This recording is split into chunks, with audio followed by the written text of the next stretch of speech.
Strait's Resistol hat. After he tossed it into the crowd at the end of Saturday night's big concert, we have solved it. Turns out the hat went straight from a Texas legend to a Dallas star. Go, Stars! The Wolf! Waking up with the Wolf now. We have the man that caught the hat. Just so happens to be our Victory Park neighbor. Number 38, center for your Dallas Stars, Vern Fiddler, waking up with the Wolf. Good morning. How are you guys? You made a grab that Kari would have been proud of, brother. You know what? We enjoyed the concert. We were so excited just to be there. And a friend of mine that works for Dot Records in Nashville, EJ, he had invited us down to his floor seats. And right before George had finished his encore, he said, "Hey, listen," he's like, "he's going to throw his hat." And he said, "Fids, you're going to catch that hat." And I kind of looked at him like, "What are you talking about?" Like as if he was going to throw it at us or something. And he walked off the stage and he walked back up the stairs and he said, "Oh, someone might want this." And he tossed it. This lady jumped up in front of me and it boomeranged right around her, right on my lap.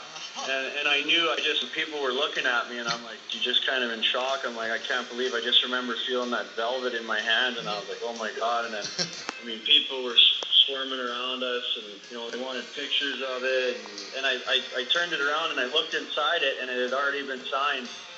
George Strait, Dallas, Texas, and then with the date obviously in it. So it was like I couldn't believe it. It's really like this is the Babe Ruth's home run ball in the country music business. You know, it was pretty exciting. Well, obviously you understood an instantaneous value. Anybody offer you anything for it? Yeah, you know what? I had a couple of guys even approach me as we were getting escorted out.